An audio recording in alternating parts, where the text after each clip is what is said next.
He's going to some really bleak places. Well, I think he's leaning into this idea. You know, he's old, he's play your decrepit. move, dude. Jeez. It would, I guess, be weird to see him at like tilted, the opening dude. of the I can't Six believe I lost Flags. these games. So he's going to a gym. I mean, he's going to a church where there was a massacre, and he's going to Valley Forge. It's dark. It's going to be an interesting election. I like that's where we're starting it here. Yeah. This is our baseline. Our baseline is the Mother Emanuel Church, Valley Forge. A lot of people died here. A lot of death. That's how he's kicking it off. He's kicking off with a lot of death, and he's going to remind people that things are bad. Things can get a lot worse. That's what he's going to remind people. He's going to remind people that I'm running for president because horrible things have happened. That seems to be the campaign's early focus. I'm running for president because terrible things have happened in this country, and they could happen again. And that's why I'm here to run for president, because I am all that is standing between you and more terrible things. Terror. What's that line from Game of Thrones? The night is dark and full of terrors. Joe Biden, 2024. The night is dark. You get that priestess from Game of Thrones. That's who should do the commercial. She's like, the Lord of Light. The Lord of Light. The night is dark and full of terrors. Biden, 2024. That's where he's starting. He's starting there. Where do you go if you start at Valley Forge? Only up. Only up. You'd think.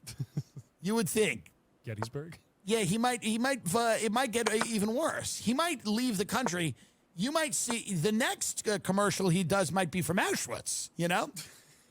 I'm Joe Biden here at Auschwitz. You know, like that might be where he goes. He might just go to the scene of mass graves everywhere, which I support. I may vote for him.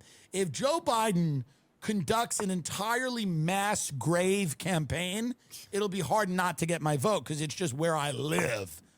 You know, so if he just, for every week, if he's broadcasting from the site of another massacre, like if he's like, and this is where the Comanches, just killed all the settlers, cut their throats, and they all bled out, even the babies.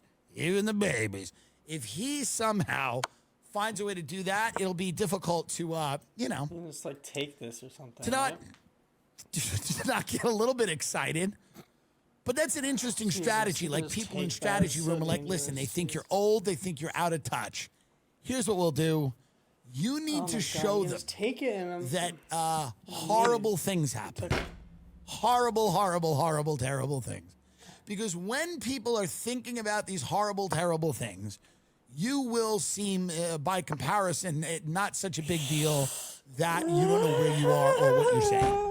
But we need to remind people how bleak it can get so that you seem like the logical choice. Because he is the logical choice. If that is the country that you're in every day in your head, I don't understand. The tragedy at that church was horrible, by the way. That kid should have been executed. I don't know if he was or not. But if that's where you live, like if you wake up every day and that's the mentality you're in, or you're thinking somehow about the rough winter that the Continental Army had at Valley Forge, if that's where you are mentally, then I think that's the Biden campaign wants you to be there. That's where they want you to be. They want you to be in a place where, there's darkness out there and it's coming for you, and you just gotta not let it eat you alive. And the only way to not let it eat you alive is kind of like Joe Biden's being put out there as like the giver. There was that book that Lois Lowry wrote that we all read when we were young kids. And it was this one guy who takes all the pain of the world, and that's now Joe Biden. This elderly, dementia-ridden man is being paraded in front of these mass graves to tell people that, yes, horrible, nasty, terrible things happen, but don't worry about it. He's got it. He's got it. He's the one. He breathes in the terror. Here? He knows what it's like. He's going to protect you. It would be hilarious.